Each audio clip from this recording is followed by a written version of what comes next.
Hi there, this is GCSE Physics. This is Atomic Structure Lesson 8. This one's half-life. Objectives are to recall the definition of half-life and to use the concept of half-life just to solve questions. Okay, let's move on. And remember to pause at any point for any questions or if you wish to make any notes. Right, so here's a puzzle for you to do. Decay puzzle.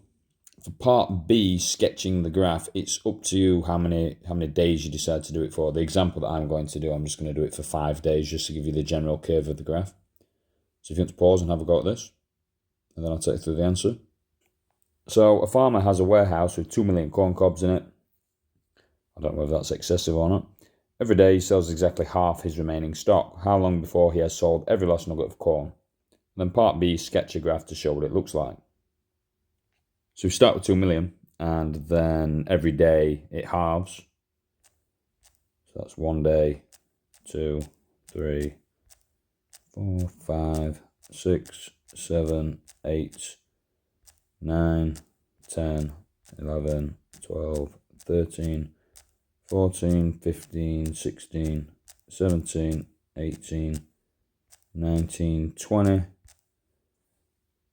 21 days. Okay, hopefully you figure that out. Right, so let's have a look at what this graph would look like. So this is just a little sketch. I've done a number of corn.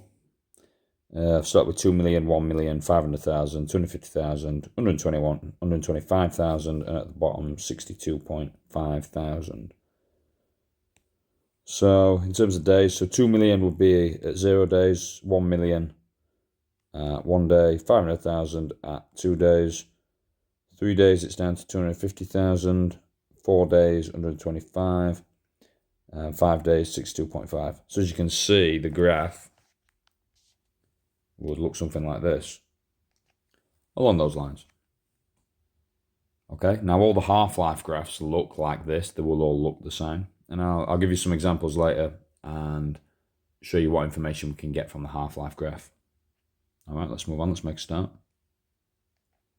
First of all, let's touch on background radiation. So might as well get some notes on this. So background radiation is ionizing radiation from space, stuff like cosmic rays, devices such as X-ray tubes, and from radioactive isotopes in the environment, for example, radon gas from rocks in the ground. That's just a cool GIF of a nuclear explosion. Most of this radiation occurs naturally, but a small amount is due to nuclear weapon testing and nuclear power stations. It's a bit of a misconception that people think that nuclear power stations and stuff like that give off lots of radiation when in reality they really don't. So let's have a look at the background radiation pie chart. So the air around us, 33.6% of the radiation. The ground, food and drink, cosmic, medical, that's quite a lot. And then very small amounts, nuclear weapons, nuclear reactors, and air travel. The people that need to be concerned about radiation from air travel are basically pilots and attendants, people who are flying often. As the further out of the atmosphere they get, the further up, the more susceptible they are to cosmic radiation. Okay, now the air and ground will typically be radon gas. If you're interested, if you go on Google and just type in radon map UK, I'm not sure if there's one in any other countries, a radon map, but radon map UK, and then you can type your postcode in, and it'll let you know if there's any radon deposits where you are. Cornwall, the Lake District, I think, or the Peak District, maybe both. Lots of radon gas. Houses have to be protected against it. And that's done when you buy a house, you have different searches, and that's one of the things that has to be accounted for. But if you're interested in that, radon map. Right, so what is half-life? So radioactive decay, in general, is a spontaneous process that cannot be controlled and is not affected by anything, be it temperature, pressure, the location. It isn't affected by anything. By location, I don't mean the amount. I mean like an individual, atom that decays, one of the types of radiation, either alpha, beta, or gamma.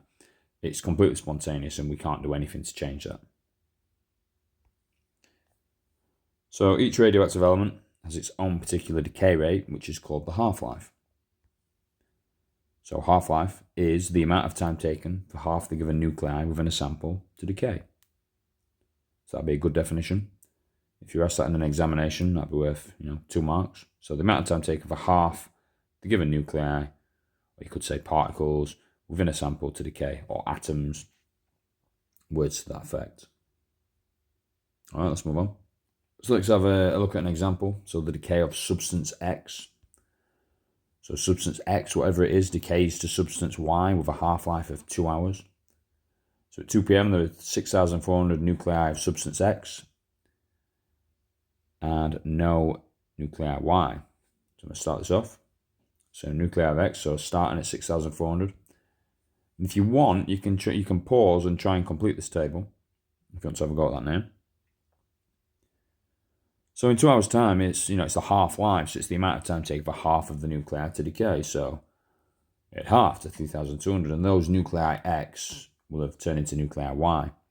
Then at 6 p.m, we need to do the same. We need to half again, down to 1,600, and then add on, obviously, all those, that 1,600 that have decayed have turned into nuclei Y. So we need to add the 1,600 onto this, the 3,200 to get the amount of nuclei Y, and so on and so forth. So 4,800. Then at 8 p.m, we need to half again, down to 800, and then add it on. 10 p.m, after 400, add the 400 on to 6,000. Midnight, do the same. Bit of a bonus question: when will the nuclei of substance X fall to 50? So what time? If you got that right, that'd be before AM. All right, let's move on. So if you want to have a go at this example on your own, so you want to pause. The decay of substance P. So substance P decays to substance Q with a half-life of 15 minutes. At 9 a.m, there are 1,280 or 1,280 nuclei of substance P. Complete the table. So 1,280 and 0. So 15 minutes later at half, become nuclei Y. Half again, down to 320. Add it on to nuclei Y. 160, add it on. 10 a.m, half again, down to 80. Add that on. And then at 10:15, we're finally down to 40. And then add that on. If you want to have a go at this one, how many nuclei of substance X will be left at 11 a.m. if you want to pause?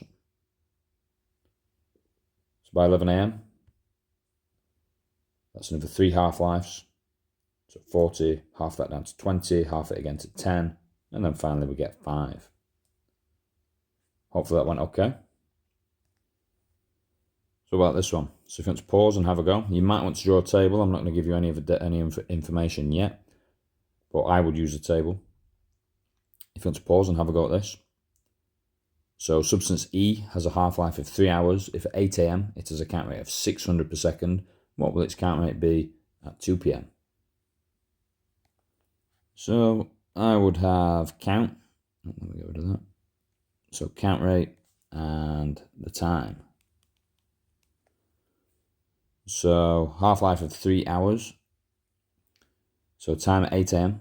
So at 8 a.m, the count was 600 decays of radiation per second. So at 2 p.m, so at the half-life, so we need to go from 8, add 3 hours. So that would be 11 a.m. So the count rate would half down to 300. And then another 3 hours. That would be 2 p.m. We need to half the radiation count yet again, down to 150. So the answer in the examination will be 150 per second. Hopefully you got that one right. Let's move on. So if you want to have a go at this, you can. If you want to pause. So how about a question like this? Estimate the half-life of the substance whose decay graph is shown opposite. So we've got activity. Now, I probably should have mentioned this already, but activity, I think I've done it in a previous lesson actually. Yeah, I have. But activity is measured in BQ or becquerel. And that's the French guy, Henri Becquerel, who initially discovered radioactivity. So what do you think we could do? Well, it's quite straightforward. So the half-life is the amount of time taken for the number of nuclei to half, or for the activity to half. So if we go from 800, you could do it down to 400, move across, and then just read off the half-life from the graph. So it's around 20 seconds. If the numbers aren't as clear as that, you can do another method where you do that. So you pick 2 points that are, definitive, so to speak. So in this instance, I've chosen 600 and 300. And we've got 10 and 30 seconds. And then you will just do the difference between those 2 times. Both give you the same answer. It's approximately 20-second half-life. Hopefully that's okay. If you know how to do that and you see one in the examination, that should be pretty straightforward. Right, one thing I will say before you fill this in, the half-life of carbon-14 is about 5,600 years. Okay? So you need to pause and have a go at this. If you don't want the keywords, I won't put them on. You have to pause. And I'm going to put the keywords on now. And then I'll take you through the answers. You can either copy it out as coherent notes or 1 to 7 keywords, whatever you want to do. The half-life of a radioactive substance is the time taken for half of the nuclei of the substance to decay. It is also equal to the time taken for the count rate of the substance to half. The half-life of carbon-14 is about 5,600 years. If today a sample of carbon-14 had a count rate of 3,400 counts per minute, then in 5,600 years, this would have fallen to 1,700 counts per minute. 11,200 years later, the count rate should have fallen to 425. The number of carbon-14 nuclei would have also decreased by 8 times. Obviously, that's an extra 11,200 on top of the 5,600. Right, I've got one more thing for you. So thinking time. So you've got some radioactive isotopes. You've got magnesium-27, sodium-24, sulfur-35, and cobalt-60. Now, we're not talking about the types of radiation. We're just talking about the half-life. So in terms of half-life, which one of the isotopes in the table could form part of a compound to be used as a tracer in medicine? Tracers like say you have a CT scan with contrast or an MRI scan with a contrast. They will inject you with an isotope, and when they put you in a scanner, you'll basically light up like a Christmas tree. So which one of those would you use just based on the half-life? If you want to write an answer, you might want to pause before I ruin the answer and tell you anyway. So which one would you use? So magnesium-27, 10 minutes. So a good way of thinking about this is if you had 100% of the isotope in your blood, and then after the half-life, the amount would half, would be down to 50%. And then it'd half again down to 25%. And then half again down to 12.5%. Then we're getting down to approximately 6%, and then approximately 3%. And at that point, it's basically gone. It'd be down to the same levels of background radiation. So if it was magnesium-27, within 40 minutes, it's basically gone. 50 minutes definitely. So if you're at hospital and you have an injection, and then you've got to go for your scan, and your scan takes 40 minutes, halfway through the scan, the amount of radiation wouldn't be detectable. So magnesium-27's off the list, I'd say. What about cobalt-60? 5 years. If you want to be radioactive for over 20 years, cobalt-60 might be a good idea.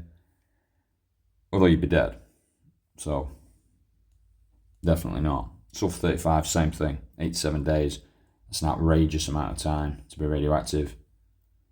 Definitely not. So, sodium-24 is the most likely candidate. It's got a half-life of 15 hours. So you'll be radioactive a little bit. It'll be a low activity source, but you'll be radioactive long enough, to have the injection, sit in the scanner, whatever it might be, have the scan, get some good results. And then the radiation will leave your body over time. And as a bonus, what type of radiation do you think we use? Would it be alpha, beta, or gamma? If you know the properties, think about the ionizing power, stuff like that. It would have to be gamma radiation. Gamma radiation has got the lowest ionizing power, and it can also leave the body safely. If you ingest alpha radiation, it's highly ionizing and it won't be able to leave. So that's exceptionally dangerous. So we'll go for sodium-24, half-life of 15 hours, and it will be gamma radiation.